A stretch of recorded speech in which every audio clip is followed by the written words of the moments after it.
Ray here, your boy with a cornbread accent, welcoming you to episode 52 of Wrestling Trivia Tuesday. Yes, for at least 52 Tuesdays, a year's worth of Tuesdays, I have brought to you a little trivia game. Hopefully people have been entertained. Hopefully you people have had as much fun playing as I had fun asking the questions and doing this. What I'm going to do here this week, kind of like a greatest hits thing. Uh, Going back and taking clips from episode 1 to 51, and basically, like I said, greatest hits, questions, and stuff like that. For some reason, I couldn't find episode 15, so one episode has two questions. I think it's one of those where I think the sound was off or something like that, and I deleted it and didn't put it back up. My bad, but as soon as I find it, I will put it back up. Anyway, so yeah, without no further ado, let's roll with it. Like I said, 1 through 51 is going to be, like I said, old questions from past episodes, and number 52 will be a fresh question. So have fun, and let's let her rip. On August 27th, 1981, Tommy Rich beat who to become the NWA World Champion? Was it Harley Race, Ric Flair, or Jack Briscoe?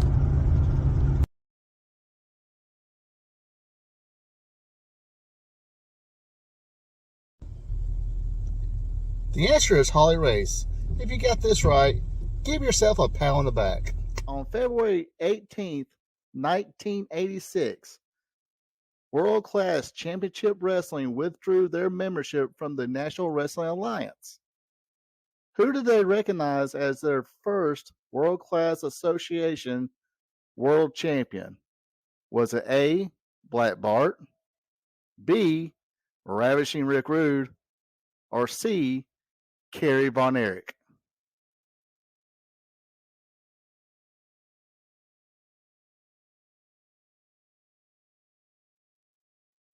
The answer is B, Rick Rude. How many of you guys got that right? Leave a comment. Who was the originator of the DDT? Now, the DDT at the time was a lethal finishing maneuver. When the originator, plus a few more people who wound up picking it up, used it as a finisher, and they just hit it one time and they did not get up. So who was the originator of it? Was it A, Michael P.S. Hayes, B, Jake the Snake Roberts, or C, Double A, Arn Anderson?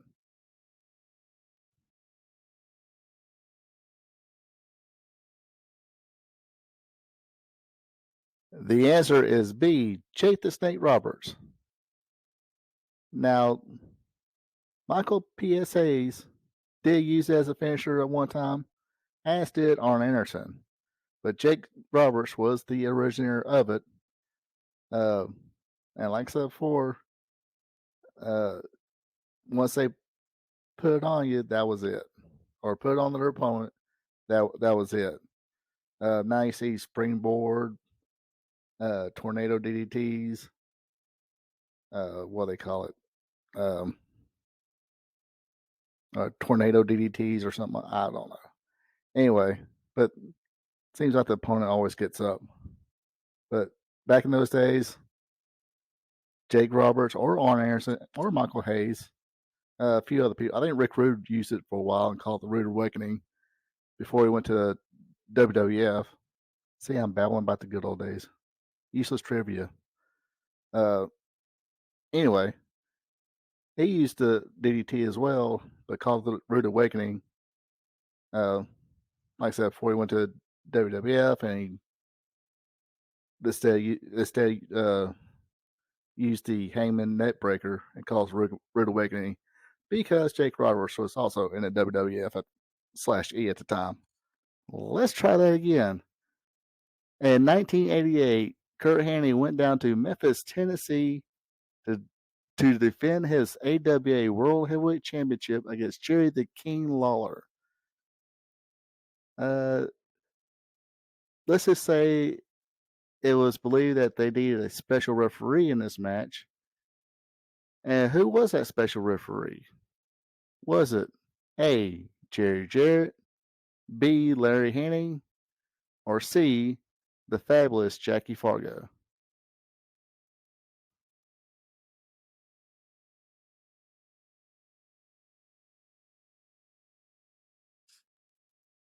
The answer was C, fabulous Jackie Fargo. What happened here was Jerry Calhoun was the main referee in the Memphis territory. It was him, Paul Morton. Let's see. The Angel, Frank Morrell, I think was a referee too. Hope I got the name right. Anyway, but it was believed it was going to be Jerry Calhoun. Kurt Hennig didn't like it. He thought it should be an honest guy like his dad, Larry X Hennig. There's like, no, if you want your choice of referee, then I want my choice of referee. And his choice, of course, was the fabulous one, Jackie Fargo. Fans voted on it, and of course, it being Memphis, Jackie Fargo won the fan voting, and he was the special referee in the match. Pretty much kept it down the middle.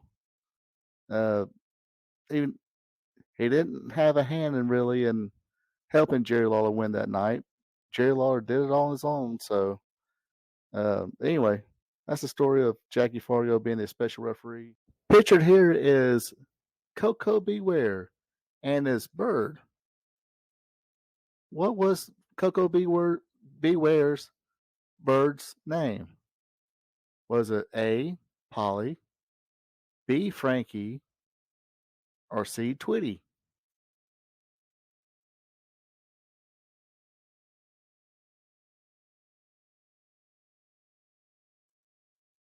The answer, of course, was Frankie. Trying to remember, I think it was like 87 that Koko B. Ware, he had been known as Koko B. Ware or Koko Ware throughout the territories. I think he had a short stint being called Sweet Brown Sugar in Memphis, but he never did bring a bird with him. I remember in Mid South / UWF, he started coming out to More Stadium at times, the bird. So, and actually, when he first entered the WWF, this is before they did their own music or used stop music because of the whole, I guess, the copyright deal. Musicians needed their money, I guess. So he came out with that song, and of course, he brought along the parrot, Frankie. Okay, last one here for this week. Who was the only brothers to ever hold the NWA World Heavyweight Championship? Talking about the singles belt, there's only been one pair of brothers who have ever held the NWA World Heavyweight Championship. Were they A, Rick and Scott Steiner, B, Jack and Jerry Briscoe, or C, Dory Funk Jr. and Terry Funk?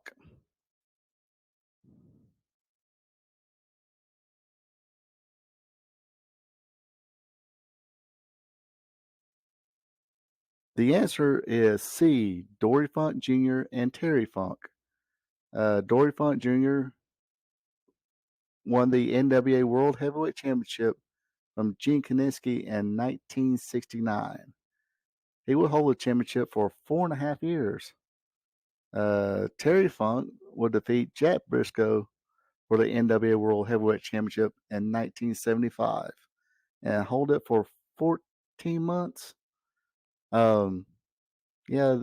Usually champions keep them for a long time.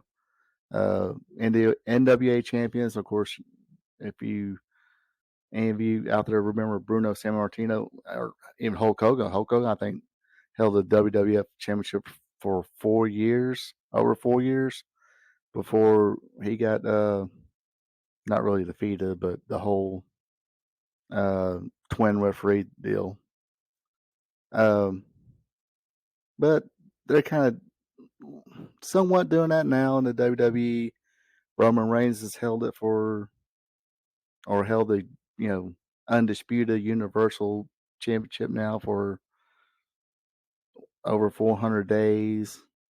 Uh, I think AJ over 200. I know. CM Punk, I think, held it for a year, close to it. Yeah, they're doing the whole days thing, and that's their deal. I guess saying someone held it for, you know, uh, 150 days sounds better than 5 months, I guess, uh, if that math works out right. As you fans know, every year, wrestling magazine Pro Wrestling Illustrated puts out a year-end review issue featuring awards like Wrestler of the Year, Tag Team of the Year, Inspirational Wrestler of the Year. And 1985 was no different. These awards were supposedly voted by fans. So, question number 2: who won the PWI Rookie of the Year in 1985? Was it A, Nor the Barbarian, B, Kendall Windham, or C, Dan Spivey?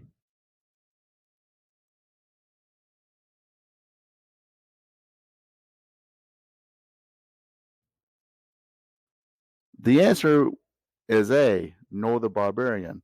Not that could be confused with Conga the Barbarian, the guy who is probably a little more famous for the Barbarian name. Wrestled in the NWA Mid Atlantic, teamed with the Warlord as the Powers of Pain. But Nord the Barbarian, whose real name was John Nord, got his start in the AWA, and he was another monster from Minnesota, trained by Eddie Sharkey, who also trained the Road Warriors. He would have a cup of coffee in the world class, then went on to wrestle in the WWF as a Berserker. He was also in the dying days of the AWA, teaming with Scott Norton as the Yukon Lumberjacks. Kendall is a brother of Barry Windham. His dad was, or their dad was the late great Blackjack Mulligan. And Kendall, of course, is the uncle of Bo Dallas and Bray Wyatt. Dan Spivey actually started out as American Starship Eagle, teaming with another rookie at the time, Scott Hall, who went by the name American Starship Coyote. Spivey would replace Barry Windham in the WWF, tag team the U.S. Express with Mike Rotundo. He would also spend a lot of time in Japan. And NWA/WCW, he would team with Sid Vicious. And of course, Sid Vicious was replaced when he got injured by Mark Callis as the Skyscrapers. And of course, Mark Callis. Back in the good old days, there was a man by the name of Walter Cronkite who hosted, I believe it was the CBS Evening News. But anyway, he was a well respected journalist. But in wrestling, there was one announcer who was known as the Walter Cronkite of professional wrestling. Was it A, Jim Ross, B, Gordon Solie, or C, Lance Russell?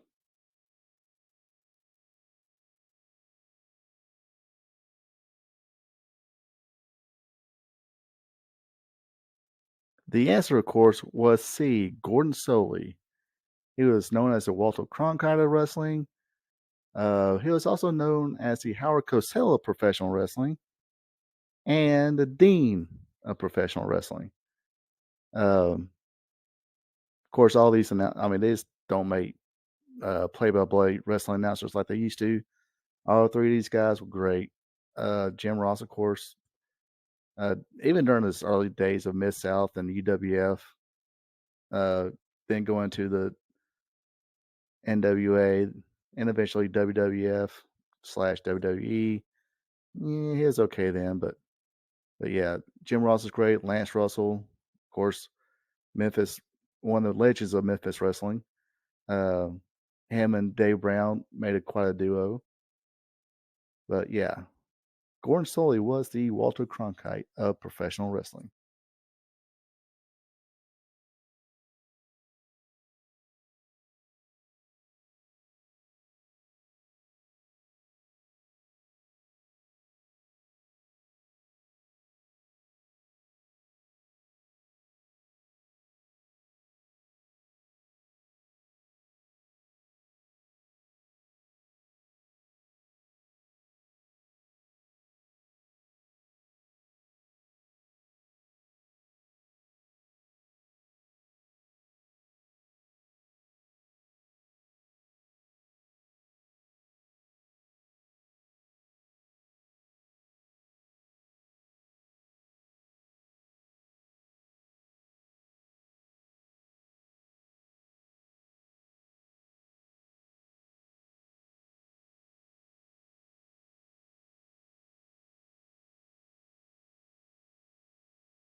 Okay, now let's see. Now I had that long-winded first question.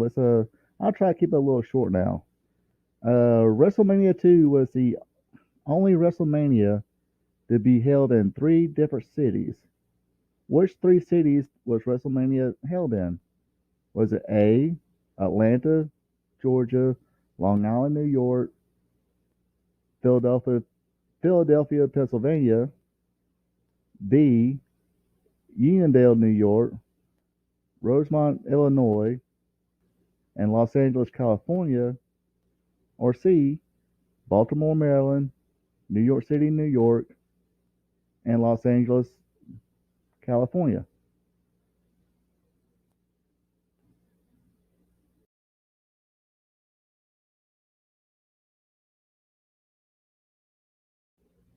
The answer is B, Uniondale, Rosemont, and Los Angeles. Uniondale, which is I think basically Long Island, New York, at the and that was at the Nassau Coliseum. The Rosemont Horizon, which is I think now the Allstate Arena, which is Rosemont, which is basically Chicago, Illinois, and the Los Angeles Memorial Sports Arena, which is no longer there. I think they tore it down and I think built another arena. I'm not sure what it's called now, um, but yeah, the answer is B. And of course, that great main event on that show, which this WrestleMania wasn't that bad. I dug the British Bulldogs winning tag team titles.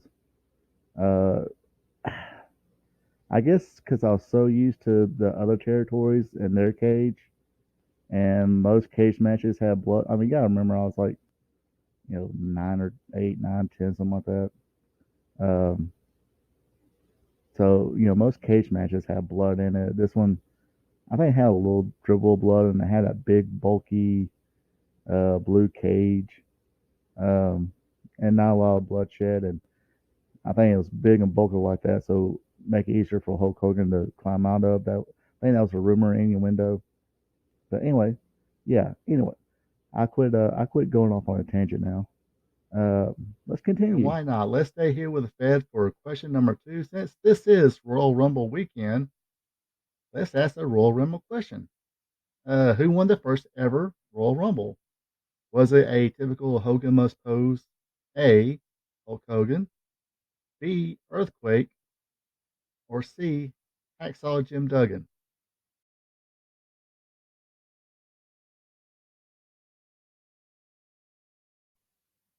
And the answer is C. Oh, tough guy, Hacksaw Jim Duggan. Uh, he last eliminated the one man gang.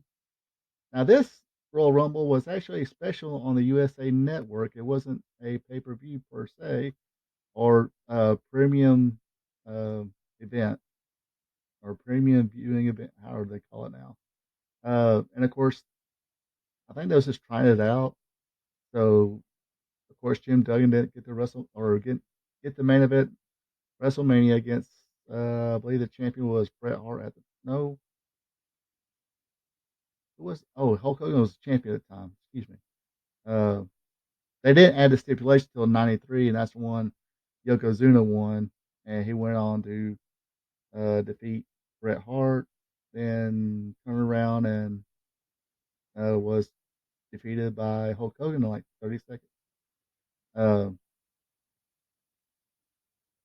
but yeah. Speaking of Jim Duggan, one man gang, kids out there, uh, find some Mid South UWF footage, and you'll see a great, like, you know, kind of cartoony right here, but the whole tough guy thing, it was 100% real in the UWF Mid South, and that is still praise from Jim Ross, who's commentating. Jim Duggan and One Man Gang had some slobber knockers in the UWF. One more thing to digress about. Check out this. Check out this gamepad. The Super Nintendo picture I have for the Royal Rumble. Believe it or not, in 1993, this was the coolest wrestling game. Um, Spent many a time playing this game. Actually, I did have both. I did had a Super Nintendo, then sold to a buddy of mine. I bought the Sega Genesis. For some reason I thought it looked cooler. I'm probably gonna get, if you're an old school gamer, you're probably like, what the hell do you do that for? Um, anyway, so I had both versions of the Royal Rumble, and like I said, at the time, it was the coolest wrestling game ever. Then later on, they got better, which I'm not going to keep harping on that. Harping on games.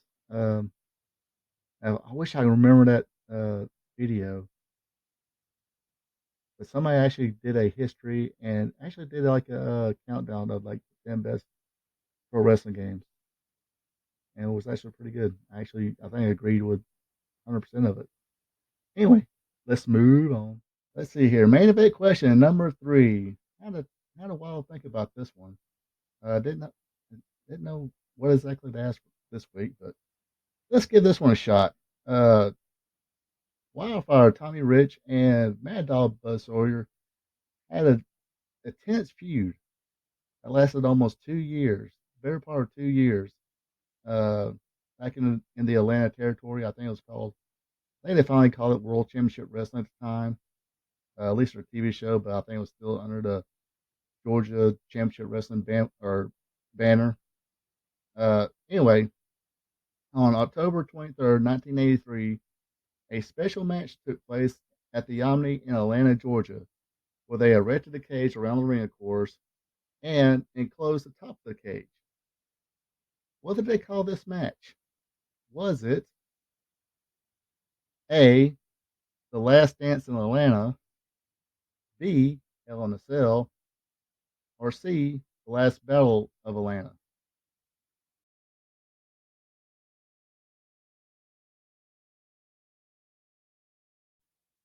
The answer is C, The Last Battle of Atlanta.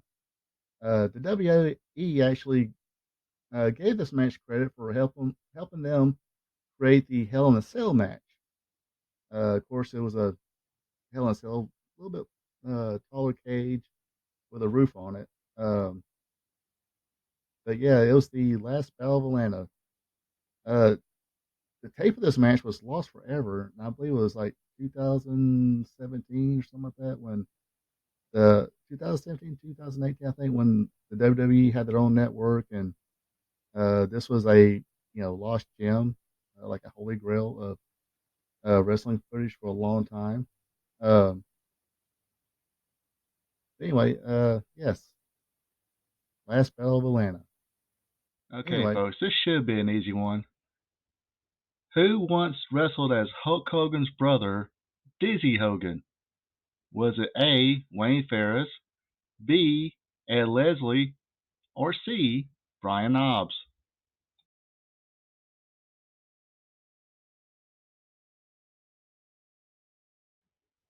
If you guess B. Ed Leslie, aka Brutus the Barber Beefcake, then you are correct.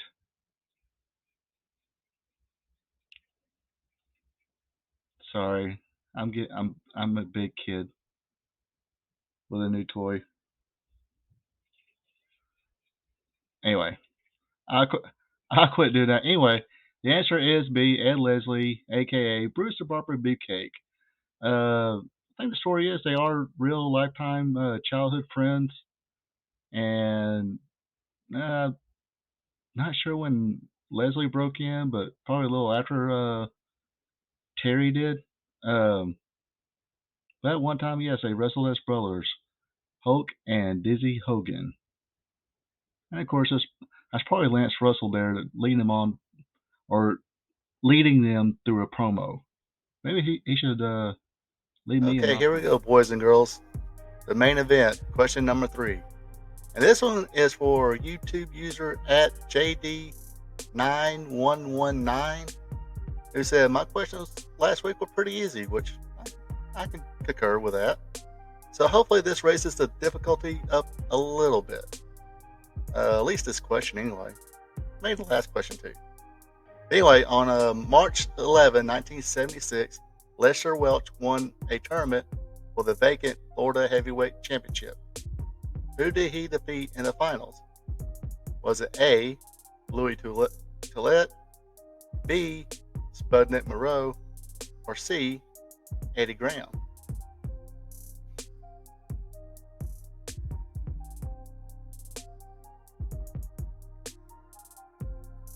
The answer is B. Spudnik Moreau.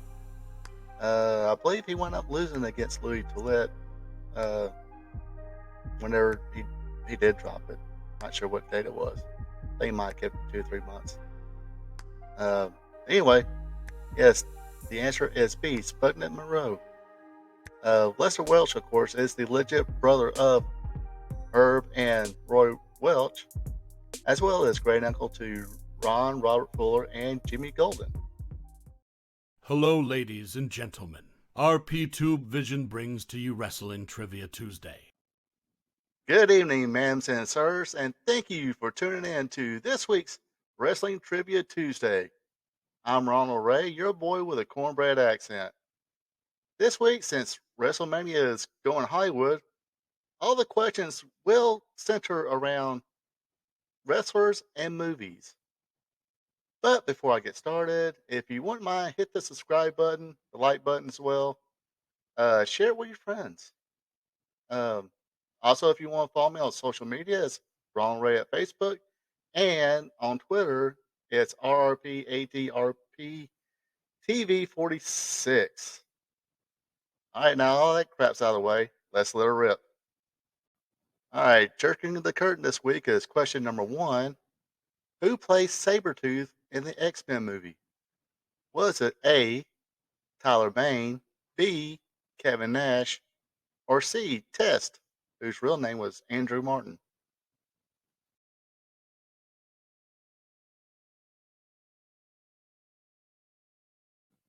If you guess A. Tyler Bane, you are correct. All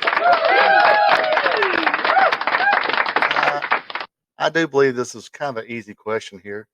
Tyler May would also go on to play in Rob Zombie's Halloween movie. Not sure if he was in two. He played Michael Myers. Kevin Nash, he's been in a few movies. He was in um, Frank Castle, Punisher, the Punisher, with Thomas Zane. He was actually Super Shredder in Teenage Mutant Ninja 2: Secret of the Ooze. He also played one of the football players slash guards in Adam Sandler's remake of The Longest Yard. And Andrew Tess Martin, I'm not sure if he was in any movies. Chat me up in the comments and correct me if I'm wrong, but just don't remember him being in any movies. But yeah, Tyler Mane plays Sabretooth in X-Men. Question number 2 this week. Who played Oddjob in Goldfinger? Classic James Bond with Sean Connery. Yeah, dig the James Bond movies. The older ones anyway. A couple of new ones were okay, but anyway, I digress. So anyway, who played Oddjob in Goldfinger? Was it A, Masa Saito, B, Professor Toru Tanaka, or C, Tosh Togo?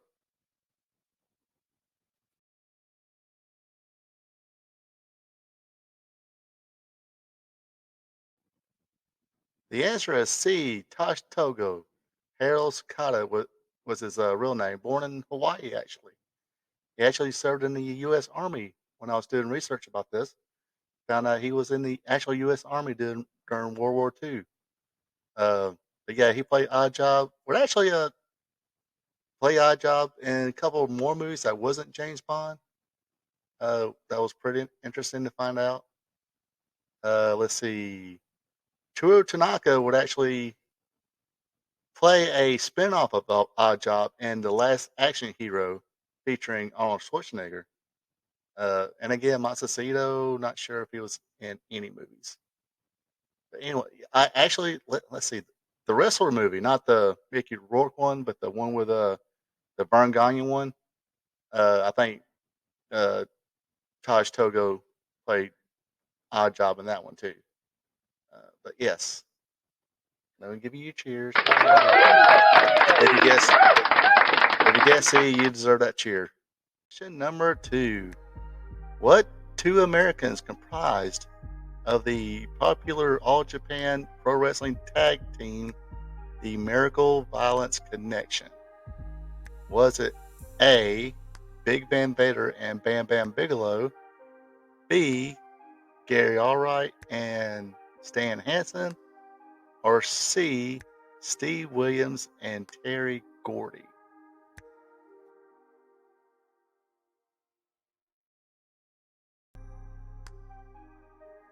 If you said C, Terry Bam Bam Gordy and Steve Dr. Death Williams, you are correct. Yes, these two guys had brutal fights or matches in the UWF. Terry Gordy, of course, was a member of the Freebirds.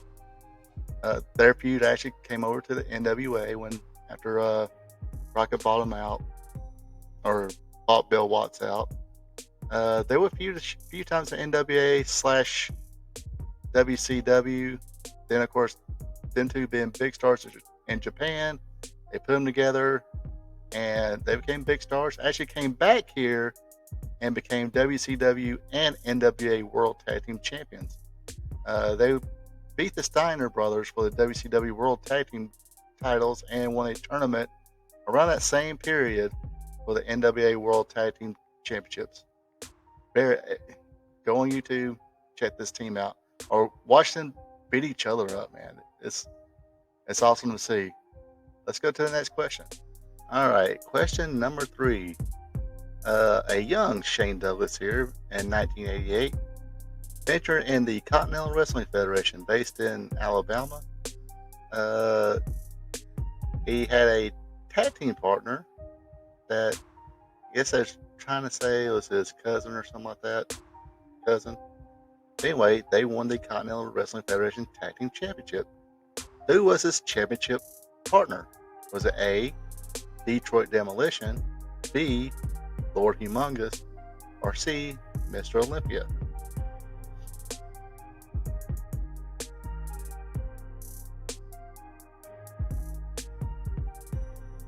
The answer is B, Lord Humongous, which who called their finisher the 5-arm? Was it Raging Bull Manny Fernandez, B, Tito Santana, or C, Terry Taylor?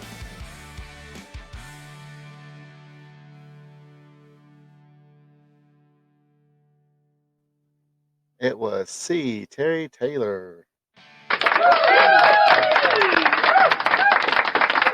Yes, he they said it was a 4-arm, but he liked calling it a 5-arm because it's one more than the 4.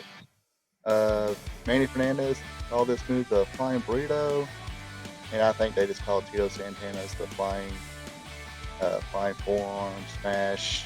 Sometimes Bobby Heenan would come out with different words like Flying Jalapeno or whatever, but yes, Terry Taylor, before it became the Red Rooster, and after he left WWF, went back to WCW, he called it the 5-arm.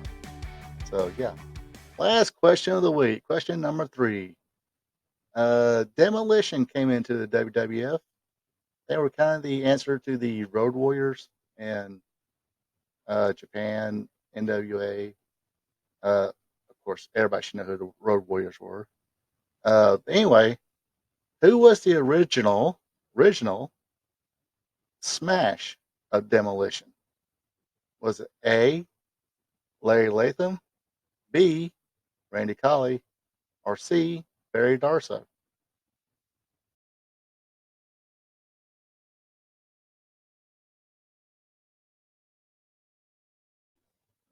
The answer is B, Randy Colley.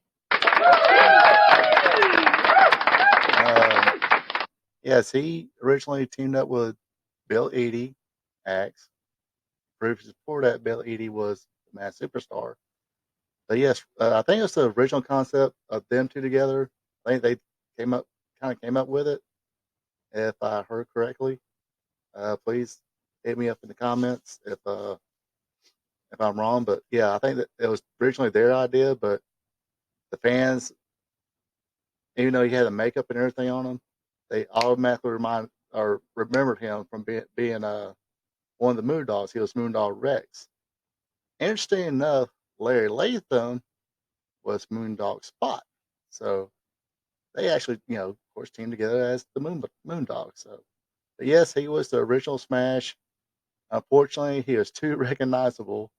So out he went. They brought in Barry Darsow, who had grown his hair out a little bit, put makeup on.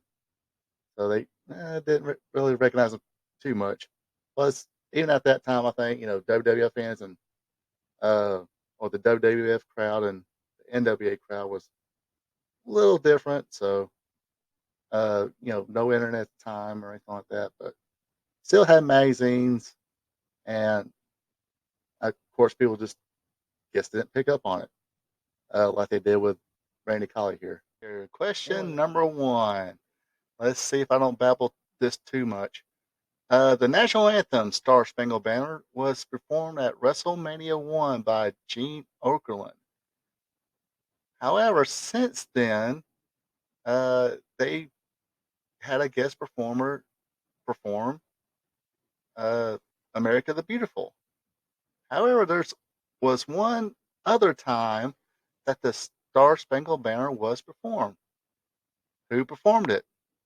Was it A, Aretha Franklin at WrestleMania 3, B, Robert Goulet at WrestleMania 6, or C, Reba McEntire at WrestleMania 8?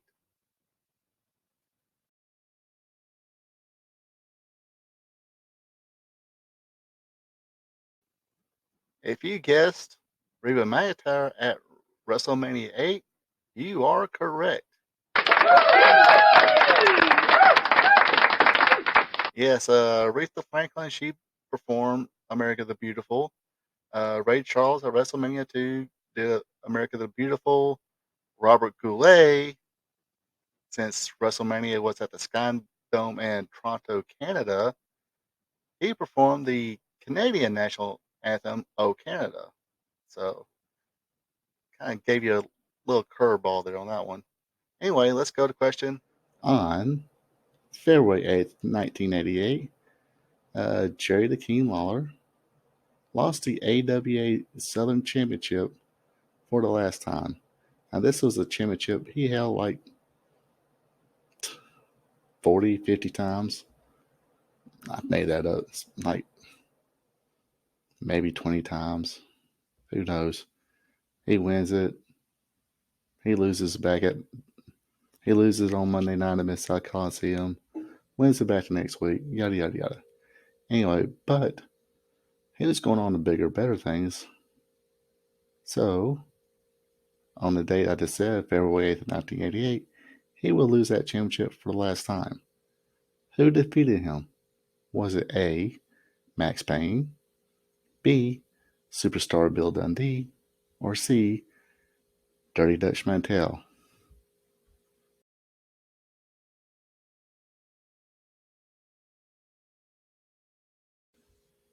The answer is A, Max Payne. Like I mentioned before, this is around the time where Jerry Lawler will go on to beat Kurt Hennig for the AWA World Heavyweight Champion, then went on to beat Kerry Von Erich for the World Class Heavyweight Championship, unifying those two titles. Then he was a unified heavyweight champion, and so on and so forth. Next question. And for question number 3, remember I was telling you that JT Southern and DJ Peterson almost had the same kind of outfit as another tag team that just left the AWA? Well, this was that tag team. Before they became just the Rockers, they were the Midnight Rockers, 2-time AWA tag team champions. But before they went to the WWF and dropped the Midnight, they had this regular old song you would hear on the radio. What song did the Midnight Rockers use as their entrance music? Was it A, Living After Midnight by Judas Priest, B, Rockin' Into the Night by 38 Special, or C, Rock and Roll All Night by Kiss?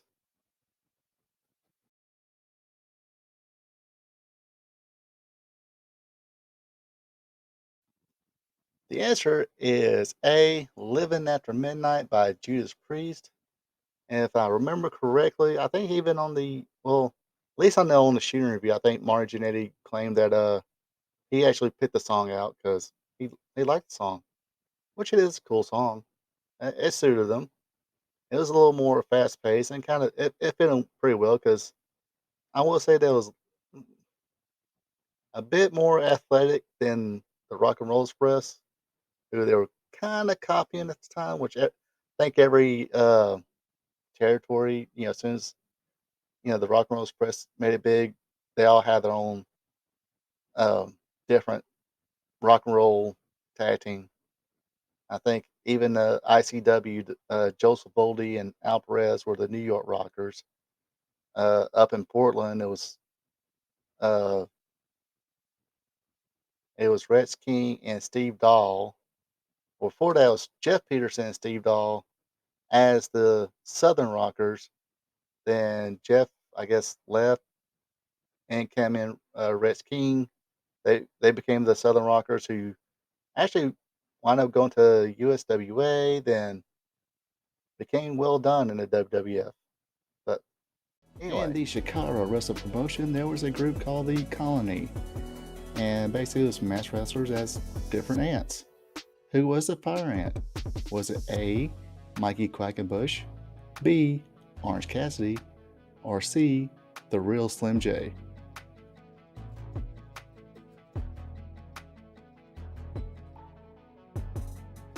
Now, there's one thing I keep forgetting to do that I need to learn to do, sorry to get off subject here, but is cut my phone off while I'm recording a video. It never fails. I say something or start a video, and if I get a text message or a call, as if I'm important. It's usually my good friend spam sometimes. You all know spam. I usually kind of ignore it and move on, but maybe one day I'll answer, my buddy spam's call, but sometimes it is a boss or a friend or something like that too. So anyway, enough of my problems. The answer to question number 1, who was the Colony member Fire Ant? It was B, Orange Cassidy. Didn't watch Chikara as far as enough to those storylines or anything like that. This video's on YouTube, the comedy stuff, which I thought was pretty entertaining, pretty funny. But hey, Fire Ant grew up, became Orange Cassidy, and he's done pretty well for himself. I would say. Okay, question number 3.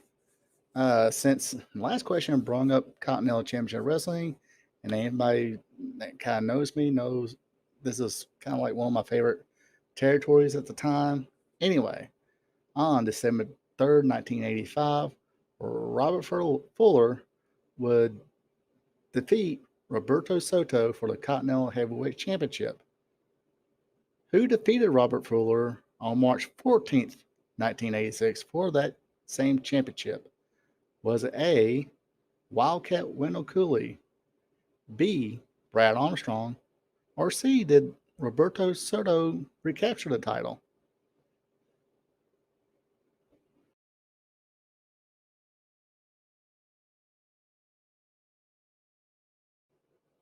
The answer is B, Brad Armstrong. And I think that was the first time he also held that same championship. Of course, like I was saying about Chris Candido, this is another guy that in shoot interviews, nobody ever has a bad thing to say about him. But dude was always one of my favorite wrestlers as a kid too. So anyway, okay, question number 2.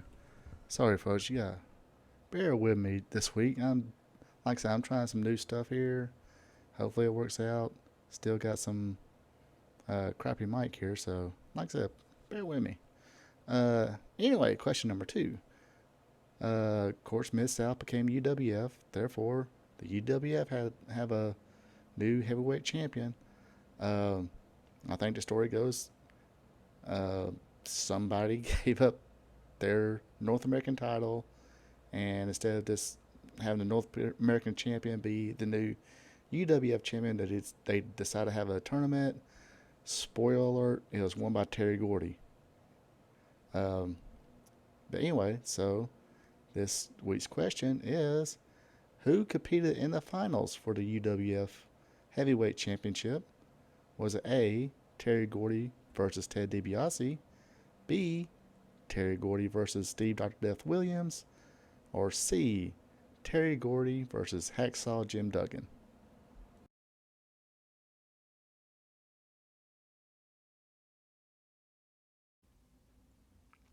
The answer is C, Hacksaw Jim Duggan went against Terry Gordy. And it was Jim Duggan who gave up the North American title to have a chance to become the UWF champion. Fortunately, before the finals, one man gang came in, took Duggan's head, ran him into the ring post, crimson mask, had to get stitched up. They didn't know if he was going to be able to make it.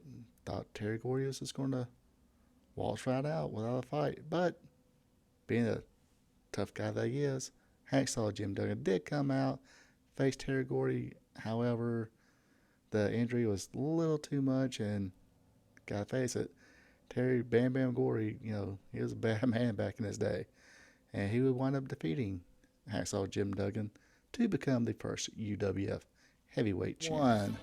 Whose training school was known as the Monster Factory? Was it A, Walter Killer Kowalski's, B, Pretty Boy Larry Sharp's, or C, the Assassin?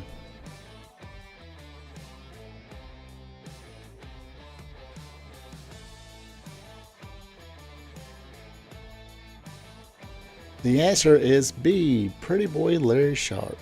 Yes, he trained a few people, most notably Bam Bam Bigelow. Let's see, also Charles Wright, who became Papa Shango, and The Godfather. That's at least two of them I can name off the top of my head. But yeah, I remember seeing his school advertising actually in the Pro Wrestling Illustrated magazines and stuff like that. So it was definitely world famous. All right, question number 3. The Junkyard Dog, the legend himself, the Hall of Famer. He was in a very intense feud with a particular person or persons, and it all got kicked off when they blinded him.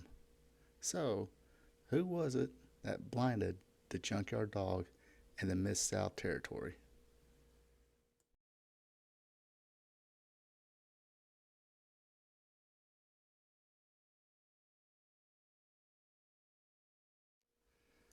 The answer is C, the Fabulous Freebirds.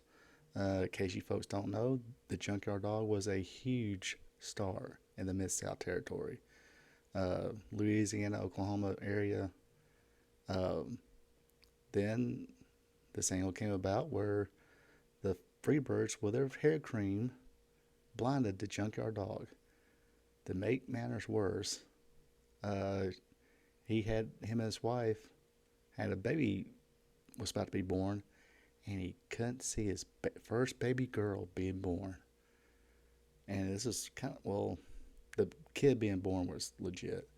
So yeah, that little bit of realism with the angle and him going on TV saying I couldn't even see my first baby girl being born.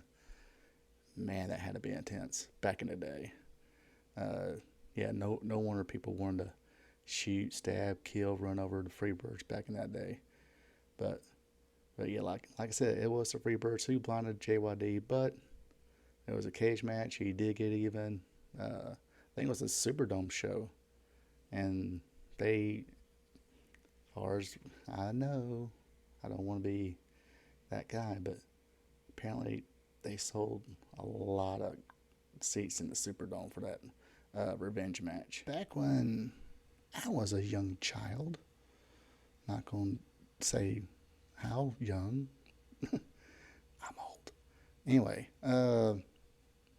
I've mentioned this before, we were spoiled as kids from 6:05 to 8:05, Channel 17.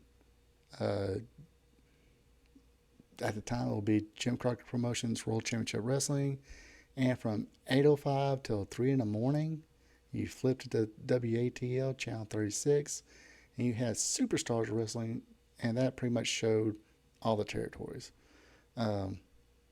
Anyway, I think 2 or 3 years, I think, they would have a thing called WrestleThon where they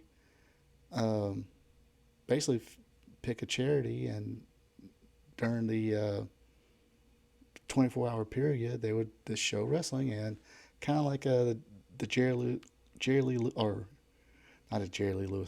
Lewis. Sorry, it's hot in here. Like the Jerry Lewis MDA marathon, they'd get calls and donate or collect money and stuff like that. Anyway, so in 1987, they decided to bring a ring inside the WATL 36 studios and have a wrestling show. And a box showed up for Mr. Wrestling 2. And of course, you know what's going to happen. Someone's going to pop out of there. Question is, who popped out of the box and attacked Mr. Wrestling number 2 at WrestleThon 87? Was it A, Abdul the Butcher, B, Colonel Buck Rubley, or C, Dick Slater?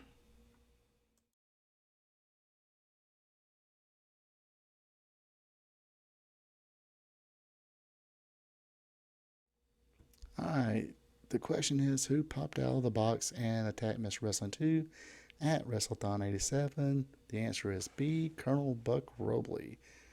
I'm trying to remember the angle. Let's see. There was a guy by name of Mr. Atlanta, I think. Mask guy.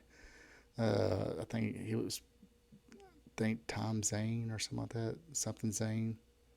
Another guy who's trained by Ted Allen, who is not Mass Nightmare number 2. Any Georgia, especially during this time, the Georgia independence, um, might remember. But I think he put a bounty on Mr. Wrestling number 2, and Buck Robley, he trying to come in and collect that. This is for Georgia or Southern Championship Wrestling from Georgia. Now I'm trying to think. I think there was. I think they built it up to be a Mr. Atlanta. I'm trying to remember now. I'm gonna have to ask somebody. Anybody out there kind of remember this besides me, or remember it better than I do? Uh, all right. Second question. There was a Masked Man and Jim Thunderfoot. Talking about Thunderfoot number 1 now. Who was the Masked Thunderfoot? Was it A, Joel Deaton, B, George South, or C, Ricky Lawless?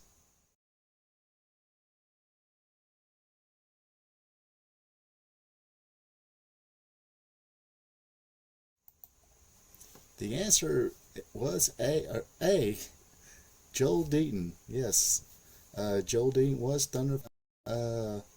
Had a little bit of push going with a loaded boot gimmick. Then J.J. Dillon decided to be the advisor of Tully Blanchard and the Four Horsemen. Then Joel Deaton left there and did the Georgia Indies. Outlawed Joel Deaton, multi-time Southern Championship Wrestling from Georgia champion. And looked like he came in WCW for a little bit, a feud with Tommy Rich. That didn't last long. Him and Billy Black formed a Wild Bunch that had a couple trips in Japan, did pretty good. They also wrestled a little bit in Smoky Mountain during that promotion's beginning. So Joe Dean had a journeyman career. Actually pretty good. Upon entering the WWF, after Vince McMahon bought his father's territory, Vince McMahon was one Bret Hart to use a different gimmick before the one he's famous for. Was it A, cowboy, B, electrician, or C, a gangster, hitman? Anyway, there we go. Let's see what you got.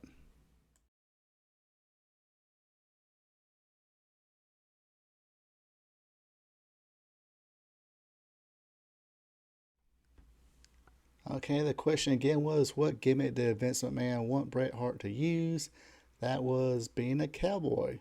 Since the Stampede was how his father got this name of the territory because of the Calgary, Stampede rodeos and stuff like that. Vince McMahon wanted Bret Hart to be a cowboy. If I remember the story correctly, Bret Hart was like, I know nothing about being a cowboy.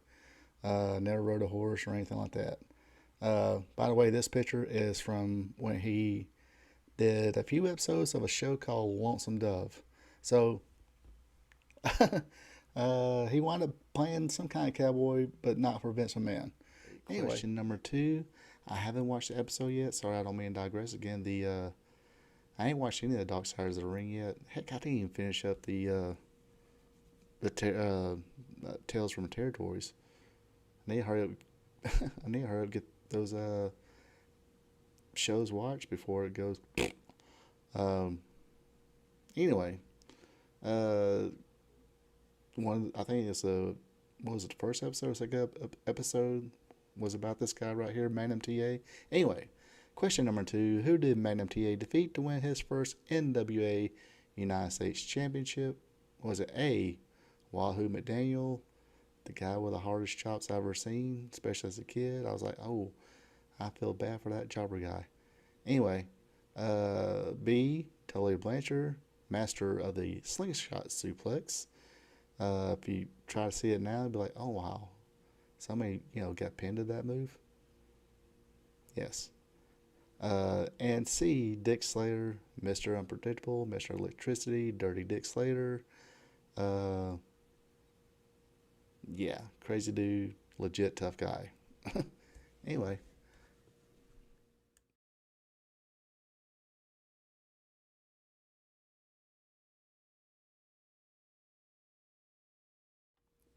All right, question number 2 was who did Magnum TA defeat to win his first NWA United States Championship? That would have been Chief Wahoo McDaniel. It was a cage match. Yes, poor Magnum. Had to feel the wrath of Wahoo's chops in that match. Good for the time match, pretty hard hitting, got some color. But Magnum TA won, belly to belly, clean in the center ring, baby. Brother, or wherever you want to say it.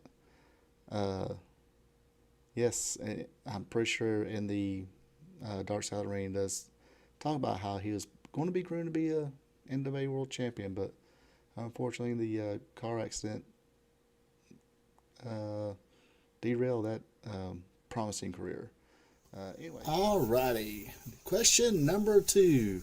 Speaking of Chris Jericho, what was the first United States promotion Chris Jericho wrestled for?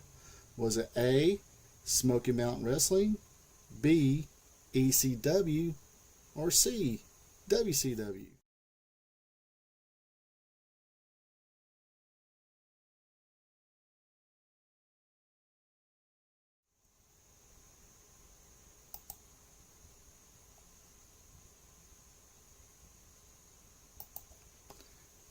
Question number 2. What was the first United States promotion Chris Jericho wrestled for? Of course, it was A, Smoky Mountain Wrestling, SMW. And you see him there being interviewed by the legendary Les Thatcher.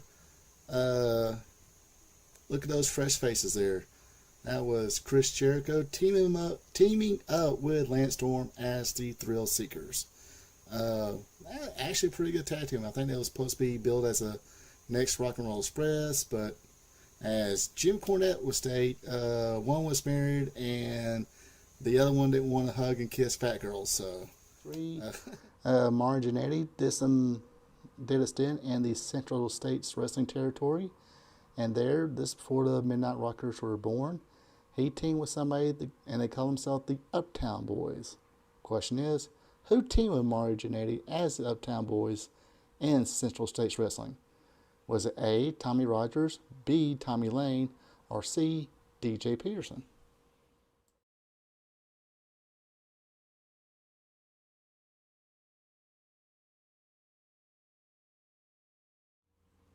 Alright, question number 3.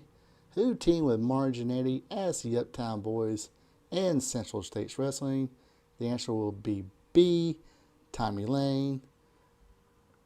If anybody tried to Google this or actually kind of remember that, Marge and Eddie teamed with a Tommy Rogers as the Uptown Boys, it wasn't A, Tommy Rogers, former Fantastic, team with Bobby Fulton. I think him and Bobby Fulton was team at the time anyway.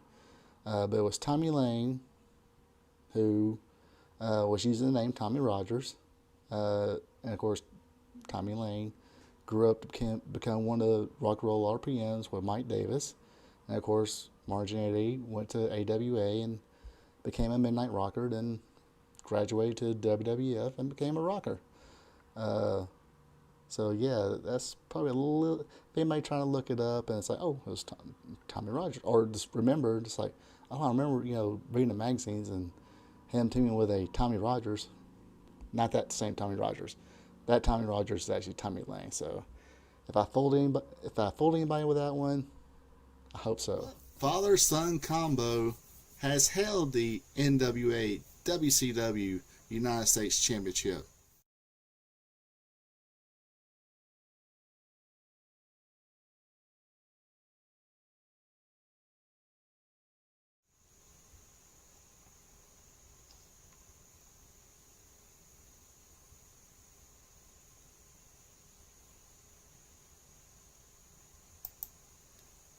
A little bit of a trick question here. The answer was A, B, And C, yes. Blackjack Mulligan was a United States champion one time. So was his son Barry Windham. And of course, this was prime Barry Windham when he first joined the Four Horsemen.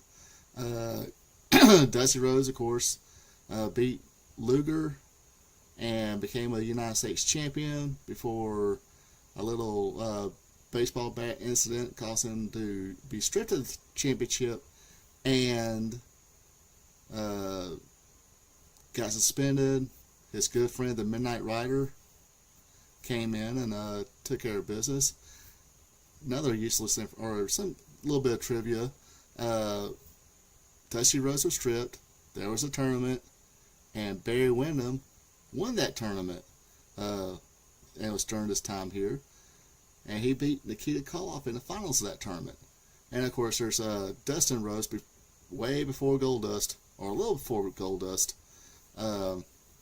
Yeah, that's one of those,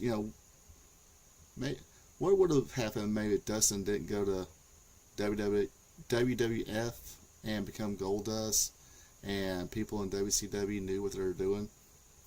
But anyway, and of course, Ric Flair.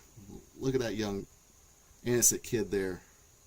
Oh, Rick. Okay, he probably was nowhere near innocent at that point. He was full-fledged nature boy at that time. And his son, David Flair. Yeah. Question number 2. Back around 87, 88, I know a couple of promotions off the top of my head. One of them was World Class, but the other one was the NWA. Each of them introduced a new match that featured a triple stack of cages. At the Great American Bash in 1988, they had a particular match, and this match was the Road Warriors with Steve Williams, Ron and Jimmy Garvin versus Al Perez, Ivan Koloff, Kevin Sullivan, Mike Rotundo, and the Russian Assassin. Question is, what was the match name given for the NWA 1988 triple stack cage match?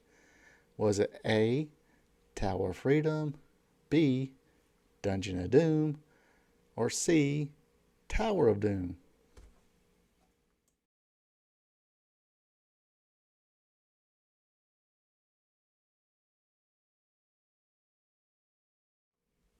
All right, question number 2 again was, what was the match name given for the NWA Great American Bash 1988 triple stack cage match? It was C, the Tower of Doom. They didn't, as far as I know, they didn't have too many more of these matches. I know WCW reintroduced it one time where it was Randy Savage and Hulk Hogan against the Dungeon of Doom, all the members, all 20 members or something like that. And I think they also did it for the Ready to Rumble movie. And they had a match. I think that was that the match where David Arquette won the title? Yeah, this match was just bad news. It looked cool. If you're a kid, you've seen this. It's like, oh, wow, this looks cool.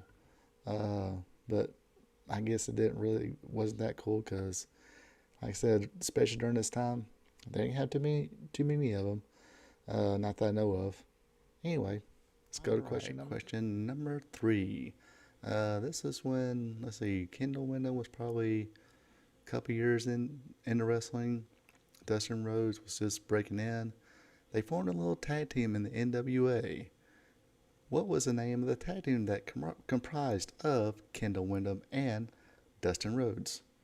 Was it A, the Texas Young Bucks, B, the Texas Broncos, or C, just plain old Windham and Rhodes?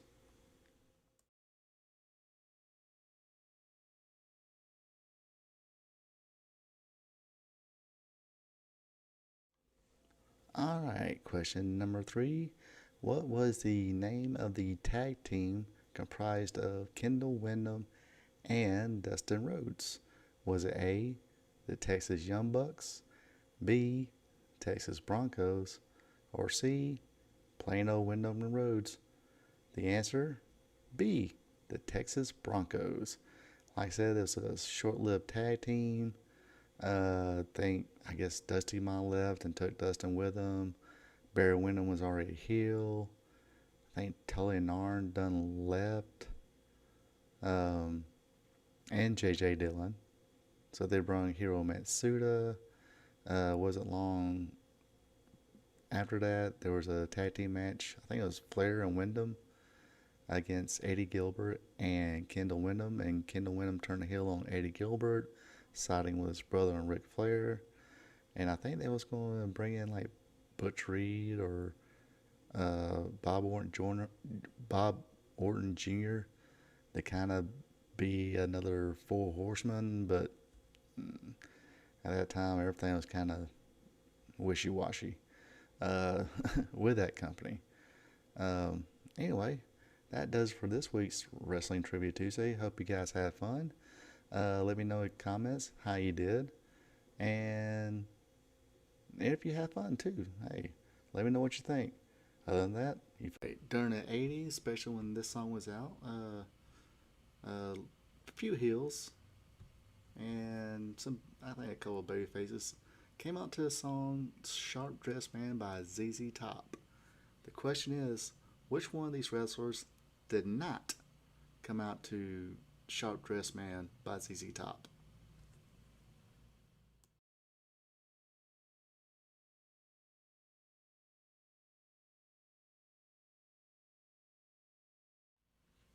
Alright, question number 2. Which one of these wrestlers did not use the ZZ Top song or sing, oops, my bad, Sharp Dressed Man as ring entrance music? The answer is B, Chick Donovan. Jimmy Garvin, he used it. Fantastics, they used it. I can't remember their name. I think Eric Spracia or something like that in ICW used it.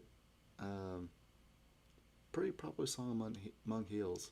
It was like that one. They had Bad to the Bone. A few people came out too. This is all before, those pesky people learn about those pesky copyright laws.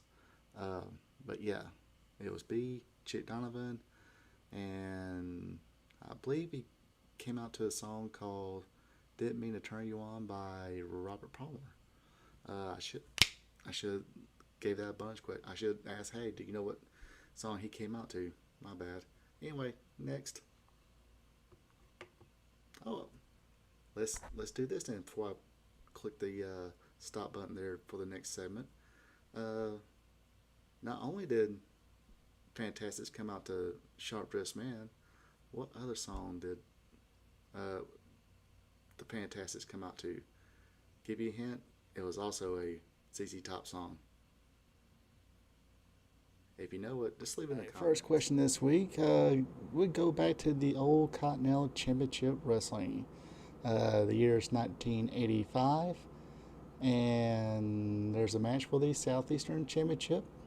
The question is, who painted the Southeastern Championship pink after defeating Austin Idol? Was it A, Mr. Perfect Jerry Stubbs, B, the Exotic Adrian Street, or was it C, man, that guy always wore pink, Hustler Rick Rogers? Let me know.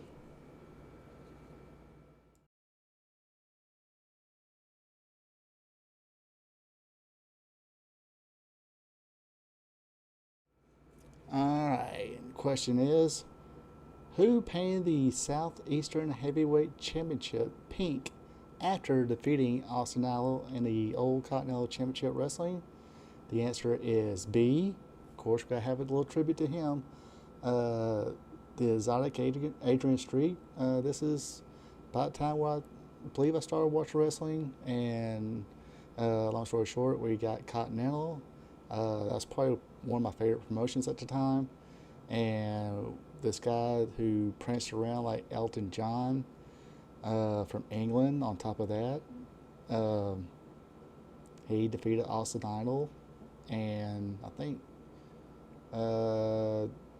towards that time, a guy by the name of Wildcat Wendell Cooley, he was brought in. He was kind of like the almost top babyface. Anyway, Adrian Street, he decided to paint the belt pink, as you see in the picture right there. Yes, he drew a lot of heat, but the thing about it, he would switch to babyface, and almost pretty much in the matches, I think the only thing he really changed, like when he was a heel, he'd make Miss Linda go on all fours and use her as a step. But when he turned babyface, I think that's the only thing he changed. He'd do the, get the crowd into it, but the flamboyant stuff and the goosing his opponent, he's still done that as a babyface.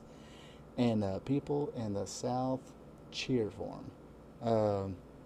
So this was back in, I think he wrestled in Mid-Atlantic too in 84, Mid-South, around 83, 84, something like that. So he would, come in as a heel, sometimes switch babyface, and get cheered doing the same thing as that first stepping on Miss Linda, or using Miss Linda as a step. But like I said, the beginning of this video, rest in peace.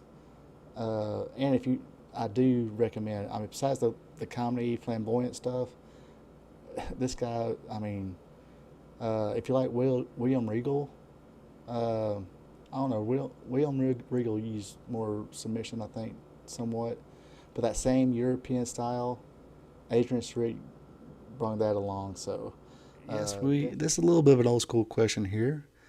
Mike and Jim Jeffers were basically enhancement guys for Georgia Championship Wrestling and Mid-Atlantic. But they broke away. Somebody gave them a gimmick, and they became this tag team. Question is, what was the gimmick name given to Mike and Jim Jeffers? Was it A, the Mod Squad, B, Magnum Force, or C, SWAT Team Force?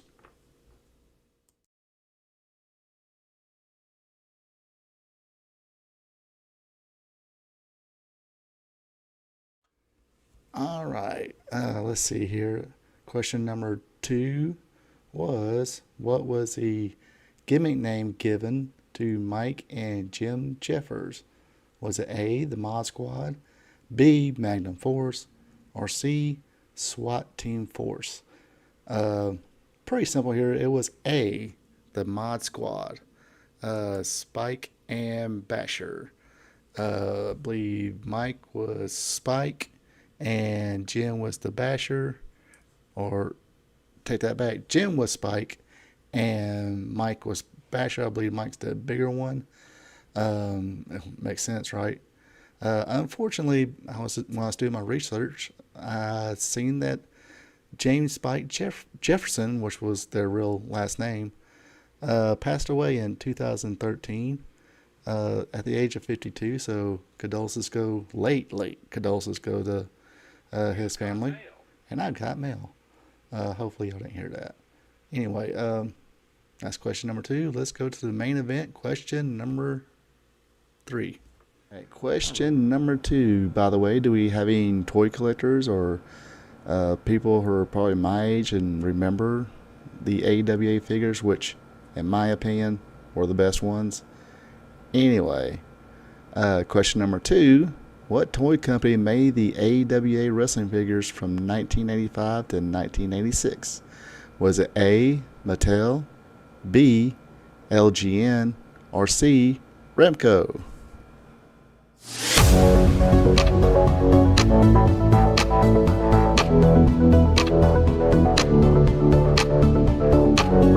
All right, question number 2 again. What toy company made the AWA wrestling figures from 1985 to 1986? Was it A, Mattel, B, LGN, or C, Remco? The answer is C, Remco. Yes, they made these figures, and like I said, I thought they were the cooler ones because unlike the LGN or LJN WWF figures, this big, bulky, rubbery, whatever. These, you at least move the arms a little bit and, move around a little bit. They're not as cool as the ones today, but where you can do a whole lot of stuff with them. But you know, back in that day, I guess they didn't have the technology, and I guess even if they did, it probably cost way more than what they were back in the day. And I actually had the Baron von Raschke and Rick Martel here. That's not mine. That's a, you know, of course, a picture I got off the intranet. But yes, I had, you know, Road Warriors. I had them two. I had Jerry Blackwell, Stan Hansen, Nick Bockwinkel, Larry Zbyszko, Ric Flair. I did have a couple of the LGN WWF figures, Junkyard Dog, Ricky Steamboat, Iron Sheet, Nikolai Volkov. But like I said, they were big, bulky, couldn't really, basically, I mean, they couldn't really do much with those except for just, you know, banging them together. The small screen TV here. Number 3 is, what show did The Miz make his television debut in?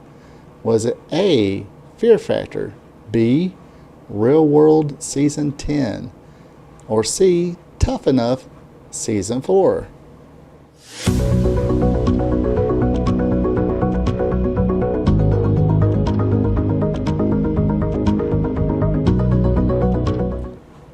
Okay, question number 2.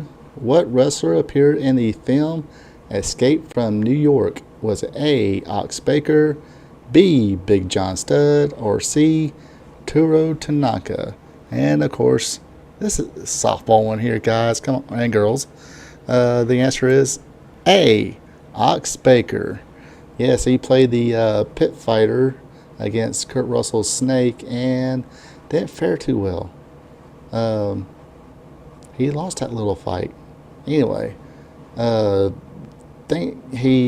else?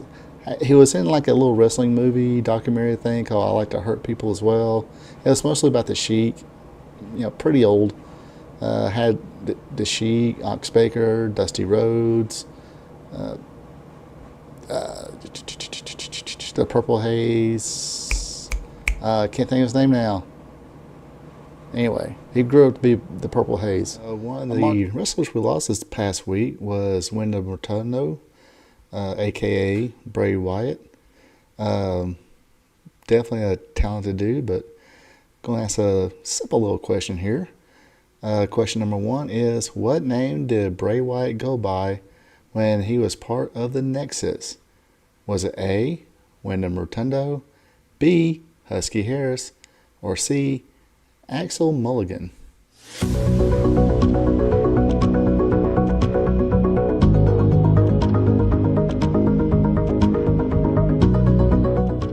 Alright, question number 1 was, what name did Bray Wyatt go by when he was part of the Nexus?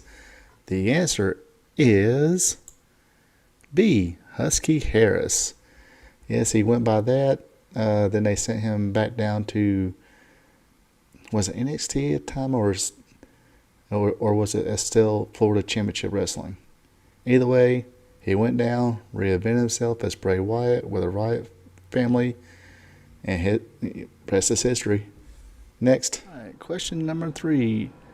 I don't know if any of you folks watched Music City Wrestling, or I think they changed their name to NWA Worldwide.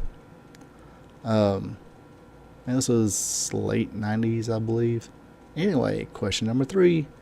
What was the name of the group comprised of Greg Helms, who grew up to become the Hurricane, Shannon Moore, Christian York, and Joey Matthews? Was it A, Backstreet Boys, B, Backstreet Boys, or C, Up the Street Boys?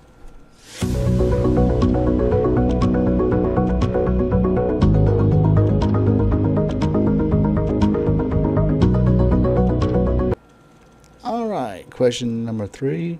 What was the name of the group comprised of Greg Helms, Shannon Moore, Christian York, and Joey Matthews? Was it A, Backstreet Boys, B, Backstreet Boys, or C, Up the Street Boys? The answer is B, Backstreet Boys. I don't guess Michael Hayes copyrighted bad streak, so therefore they was able to use it. Basically, it was a young, fresh little babyface team. The promotion was in Tennessee, so they always like to have the young pretty boys that hopefully attract the young girls. Which I don't think is any shock to anybody. The promoter there was Burt Prentice, and don't believe he was into young girls. He played for the other team. Not saying he liked young boys. I don't know anything about that, but basically, yeah. Kind of the formula there, kind of like the Rock and Roll Express. Young, fresh, white meat babyface to attract the girls, to bring in the boys, and yada yada yada. Anyway, well, that question number one deals with Ring of Honor and Prince Nana, who was once the crown jewel of Prince Nana's embassy. Was it A, Jimmy Rave, B, AJ Styles, or C, Paul London?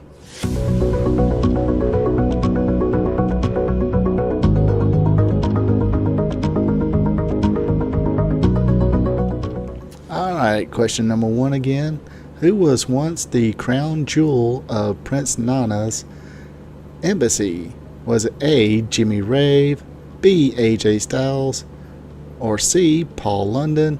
The answer is A, Jimmy Rave, the original Ecstasy, when he was in NWA Wildside. Unfortunately, we lost him a couple of years ago. Heck of a talent, too bad that, things kind of, got in the way, and not everybody got to see how talented he was.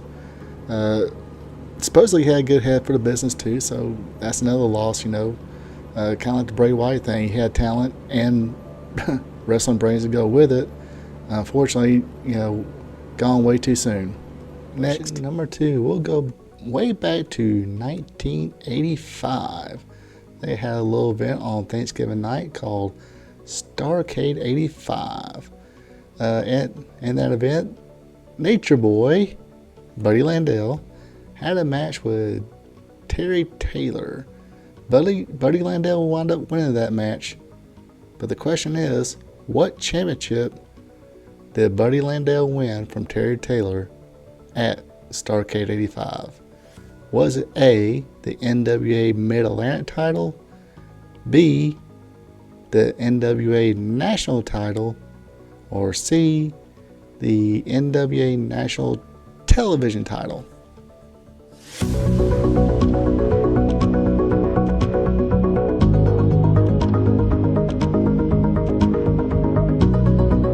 Alright, question number two is, what championship did Buddy Landel win from Terry Taylor at Starrcade 85? Was it A, the NWA Mid-Atlantic title, B, the NWA National title, or C, the NWA National Television title? The answer is B, the NWA National title. That title was kind of a Georgia mainstay, like their top title that was on WTBS at the time. Georgia Championship Wrestling. Then, of course, Black Saturday happened, and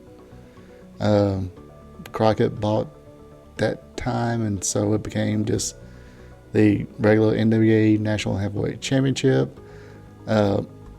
Yes, this match, Buddy Landel won.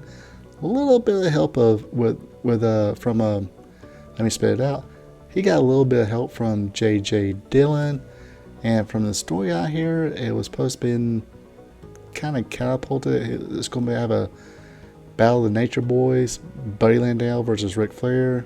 Buddy Landel was going to defeat Ric Flair, because I think one of Ric Flair's kids were being born, so he's going to take some time off.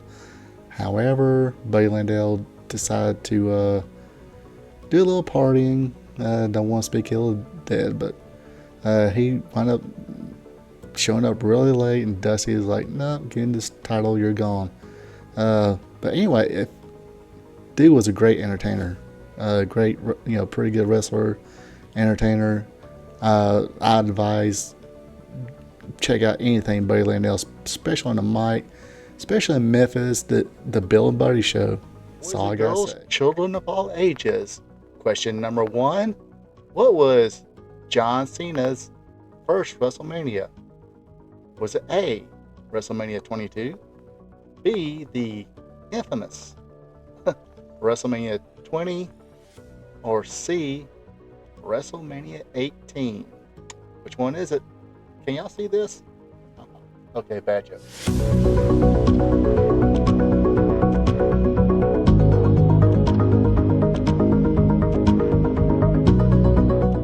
Alright, question number 1.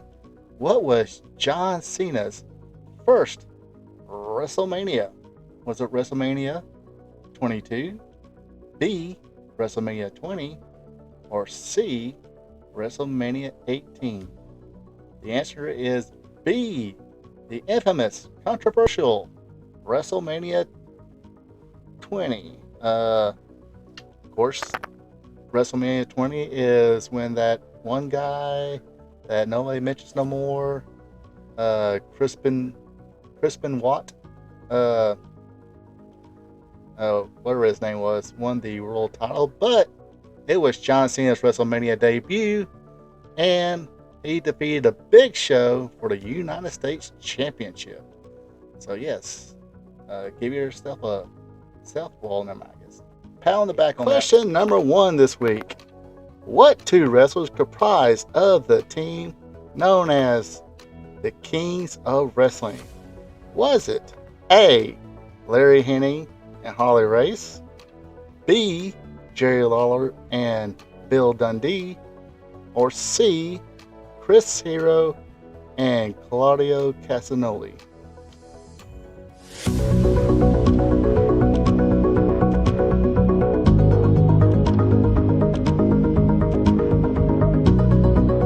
Alright, question number 1 again. What 2 wrestlers comprised of the team known as the Kings of Wrestling? Was it A, Larry Hennig and Harley Race, B, Jerry Lawler and Bill Dundee, or C, Chris Hero and Claudio Castagnoli? And the answer is C, Chris Hero and Claudio Castagnoli. Yes, they were multiple tag team champions, and I think every Northeast independent, including Ring of Honor. I had some good matches with the Briscoes. This team was very good. I mean, 2 guys that probably should have been bigger than what they were. Please leave a comment. I think the rumor was Chris Hero was supposed to have been the 3rd member of the Shield and not Roman Reigns. Please if you know the answer to that, please clarify in the comments. I think I heard that rumor. It was supposed to be Chris Hero, but man, could you imagine what how much bigger of a star Chris Hero would be? It would definitely, I guess, because Roman was. I mean, I got nothing against Roman Reigns. I wasn't one of these boo, die Roman die or anybody but Roman people. He was what he was, but I have a feeling Chris Hero would have got over a lot better, and a dude could fucking work. Dude can freaking work. Anyway, that's just my opinion on that. Let's go to question number 3. Of course, everybody knows that WWE owns just about every territory or old school wrestling. Heck, I think they even own Smoky Mountain Wrestling videotape library. But which one of these video libraries is not owned by the WWE? Is it A, Championship Wrestling from Florida, B, World Class Championship Wrestling, or C, Continental Championship Wrestling? I can get it out.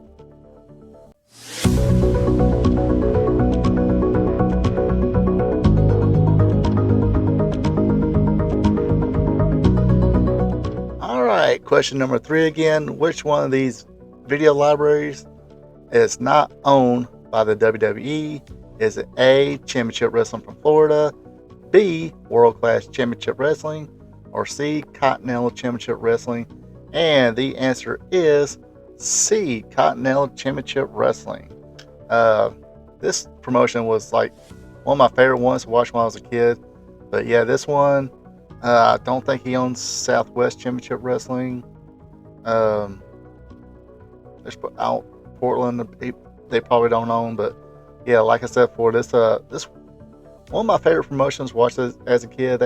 I do recommend that go on YouTube if you can, or wherever, check this stuff out. This was the Fuller's promotion or territory. Actually, it was started out as Southeast Championship Wrestling. Then when they wanted to reach a bigger market, they thought they needed a bigger market name, so they went with Continental Championship Wrestling. Somebody bought Ron Fuller out and called it CWF, Continental Wrestling Federation.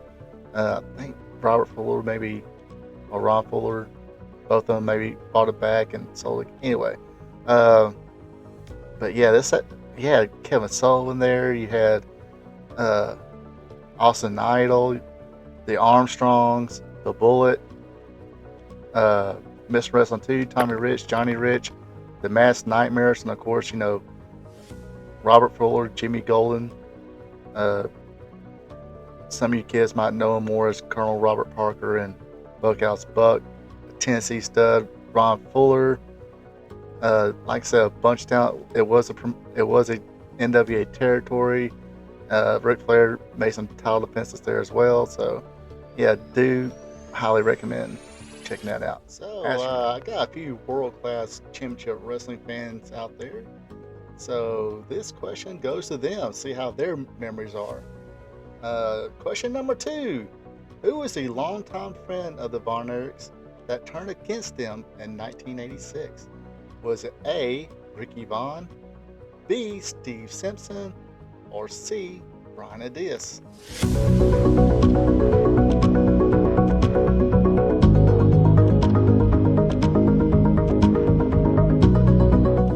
Alright, question number 2. Who was a longtime friend of the Von Erichs that turned against them in 1986? Was it A, Ricky Vaughn, B, Steve Simpson, or C, Brian Adias? The answer is C, Brian Adias. Yes, he was the childhood friend of Kerry Von Erich, and he thought they were holding him back, so he turned against them. I think it started with Mike Von Erich. I think it was his first match back from the toxic shock syndrome infection he had. Started with that one, and there was a little angle where Kerry was asking where his head was at, and Al Madrill basically attacked the injured ankle. This was of course after the motorcycle accident, and Brian Adias did nothing about it. Team with Al Madrill, I believe they won the World Class Tag Team Championships. But yeah, didn't do too well. Didn't do nowhere as well as the Chris Adams turn, but it's just one of those things. It was kind of on the downhill slide at that time. All right, let's go to the main event. Question number 3. Anyway, I try not to chuckle when one of the answers or one of the choices I was given was Ricky Vaughn. If you know why I was chuckling about that, drop it in a comment. Let me know why I was chuckling if you actually know. Next, number 2 has to do with Sting. Sting recently announced that come 2024, Revolution pay-per-view, to be exact, that will be his last match. That is it. He's done. He's retiring. He's moving to, I don't know if he's moving to Hawaii. I just felt like saying that. Anyway, question number 2. Who trained Sting? Was it Jerry Jarrett, B, Rick Bassman, or C, Eddie Gilbert?